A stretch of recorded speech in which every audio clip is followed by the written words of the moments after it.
आणि आता पिंपरी चिंचवडमधल्या घडामोडी. पिंपरी चिंचवडमध्ये राष्ट्रवादीला मोठा धक्का बसलाय. राष्ट्रवादीच्या 20 माजी नगरसेवकांनी भाजपमध्ये प्रवेश केलाय. माजी महापौर, स्थायी समिती अध्यक्षांसह जवळपास 22 माजी नगरसेवकांनी भाजपात प्रवेश केलाय. प्रदेशाध्यक्ष रवींद्र चव्हाणांच्या उपस्थितीत हा पक्षप्रवेश सोहळा पार पडला. संजय नाना काटे, संजोग वाघेरे, प्रशांत शितोळे, विनोद नढे, प्रभाकर वाघेरे, राजू मिसाळ यांच्यासह अनेक माजी नगरसेवकांनी भाजपमध्ये प्रवेश केला. निवडणुकीच्या दरम्यान या नगरसेवकांनी साथ सोडल्यानं राष्ट्रवादीला मोठा धक्का बसलाय.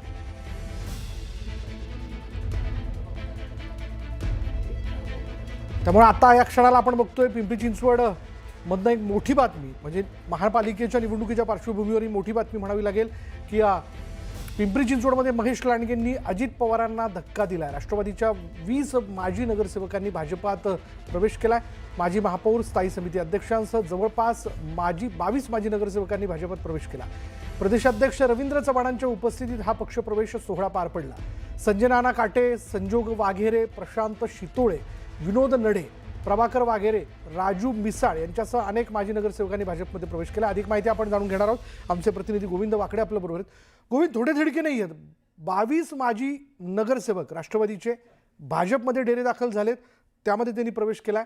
या सगळ्यांना तिकीट दिलं जाणार या आश्वासनावर या नगरसेवकांनी यामध्ये प्रवेश केलाय का? नेमकं काय? गोविंदशी आपला संपर्क. बोला गोविंद. पिंपरी चिंचवडमध्ये ज्या पद्धतीनं भाजपनं रणनीती आखली आहे त्याचा हा पहिला अंक आपल्याला बघायला मिळतोय. सगळे जे राष्ट्रवादीचे मनसुबे होते ते अक्षरशः त्याला सुरुंग लावल्याचं दिसतंय. एकीकडे भाजपकडनं मैत्रीपूर्ण लढतीची घोषणा झाली होती, मात्र त्यानंतरही आता आज भाजपने ज्या पद्धतीने हे सगळे प्रवेश करून घेतले, ज्यामध्ये राष्ट्रवादीचे माजी महापौर, उपमहापौर, स्टँडिंग चेअरमॅन ज्यांचं प्राबल्य वेगवेगळ्या प्रभागामध्ये आहे, ज्यांच्याकडे गावकी भावकीची गठ्ठा मतदान आहे, अशा सगळ्या जे दिग्गज नेते आहेत त्यांना भाजपनं आपल्याकडे ओढून घेतलं. अर्थातच हे नवे प्रवेश केल्यामुळं भाजपली जी अंतर्गत दुफळी आहे ती वाऱ्यांची उफाळून येण्याची शक्यता आहे. बंडाची भाषा करतायत भाजपचे इच्छुक जे उमेदवार आहे, कारण की 20 ते 22 आया रामांना किंवा इन्कमिंग जे होतंय राष्ट्रवादीतनं जे सगळे उमेदवार भाजपमध्ये येत आहेत त्यांना उमेदवारी द्यावी लागणार आहे भाजपला. मात्र असं असलं तरी आता जी भाजपनं रणनीती खेळली त्यानुसार सगळ्यात मोठा फटका राष्ट्रवादीला आणि पर्यायाने अजित पवारांना, कारण की अजित पवार पुन्हा एकदा या सगळ्या निवडणुकीमध्ये प्रतिष्ठा त्यांची पणाला लागलेली आहे. बरोबर. पण यामध्ये आता हे 22 नगरसेवक भाजपमध्ये डेरे दाखल झाल्यामुळे अजित पवारांना मोठा धक्का म्हणावा लागेल. धन्यवाद गोविंद या सगळ्या माहितीबद्दल. तर दुसरीकडे पुण्यात आदित्य ठाकरेंनी पत्रकार परिषद घेत भाजपवर घणाघाती टीका केली. जातीयवाद निर्माण करा, फोडा आणि राज्य करा, भाषेचा धर्माचा वाद निर्माण करणं हे भाजपचं काम असल्याचं आदित्य ठाकरेंनी म्हटलंय. पुण्यात महापालिकेत भाजपची सत्ता आहे, मुख्यमंत्री भाजपचे आहेत, तर केंद्रातही मोदी पंतप्रधान आहेत, तरीही पुण्याच्या विमानतळाचं विस्तारीकरण होत नाहीये असंही आदित्य ठाकरेंनी म्हटलंय. प्रत्येक निवडणुकीच्या आधी किंवा निवडणुकीला सामोरे जात असताना भाजप कधी स्वतः केलेली कामं दाखवू शकतच नाही, कारण कामं तशी केलेली नसतात. एकतर दुसऱ्यांनी कामं केली असतात, त्याची नावं बदलतात किंवा फिता कापतात, किंवा सगळ्यात सोपं त्यांचं इक्वेशन हे असतं, जातीय दंगल किंवा जातीय तेढ निर्माण करा, धार्मिक तेढ निर्माण करा, समाजामध्ये वाद निर्माण करा, भाषेमध्ये अंतर निर्माण करा. हे सगळं करून डिवाइड अँड रूल ज्याला आपण बोलतो, ही जी काही डिवाइड अँड रूलची पॉलिसी आहे ती मला वाटतं एकमेव आता पक्ष असेल जगभरातला जो भाजप आहे. पुण्यात तर त्यांचंच सरकार, म्हणजे महानगरपालिका बहुमताची त्यांची होती, डोक्यावर मुख्यमंत्री त्यांचे होते, केंद्रात प्रधानमंत्री त्यांचे आहेत, तरी देखील अजून विमानतळ पुण्याचं होत नाही. अनेक वर्ष मी ऐकतोय. ते नवीन टर्मिनल जे होतं मला आठवतं 3 महिने त्याच्यानंतर मी आंदोलन पुकारलं होतं, आपण सगळे शहर म्हणून आंदोलन पुकारलं होतं की तुमचं तयार आहे बनून, आणि तरी तुम्हाला उद्घाटनाचा मुहूर्त मिळत नाहीये. हा सगळा जो गोंधळ त्यांनी निर्माण करून ठेवलेला आहे, जसं आपण सांगू शकतो होय हे आम्ही करून दाखवलेलं आहे.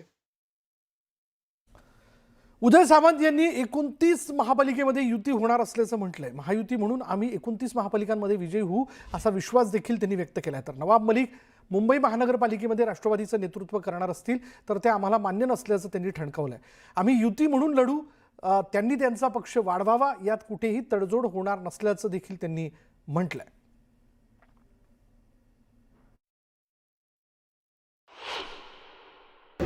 पदाधिकाऱ्यांनी मागणी केली म्हणजे सगळं झालं अशातला भाग नाही. ठाण्यामध्ये आमचे मुख्य नेते स्वतः एकनाथ शिंदेसाहेब नेतृत्व करतात आणि त्यांचं आणि देवेंद्रजींचं राजकीय अनुभव, राजकीय परिपक्वता या पत्रांपेक्षा देखील मोठी आहे. त्याच्यामुळे 29च्या 29 महानगरपालिकेमध्ये युती होईल ही 100% खात्री आहे.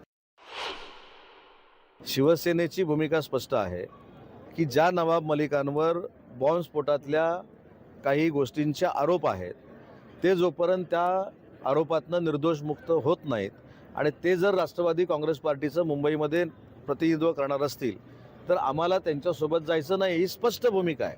तसं रत्नागिरी जिल्ह्यामध्ये आमदार शेखर निकमानी असं सांगितलं, असं मला पत्रकारांनी सांगितलं की त्यांना महायुतीमध्ये येऊन राष्ट्रवादी काँग्रेस पार्टीला रत्नागिरी जिल्ह्यामध्ये लढायचं नाही, तर त्यांनी त्यांचा पक्ष मोठा करावा, आम्ही युती म्हणून लढू.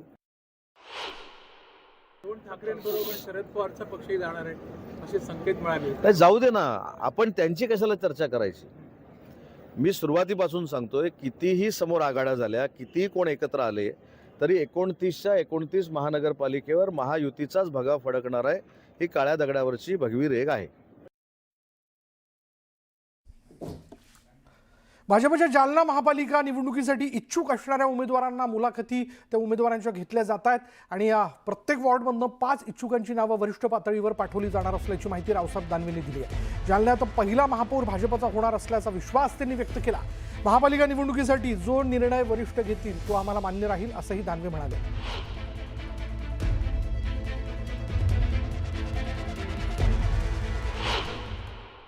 ही महापालिका भारतीय जनता पार्टीच्या ताब्यात यावं अशी जशी आमची इच्छा आहे तशी या महानगराची सुद्धा इच्छा आहे आणि त्यामुळं आम्हाला स्वतःला खात्री आहे की यावेळेस जालना महापालिकेचा प्रथम महापौर हा भारतीय जनता पार्टीचा होणार आहे.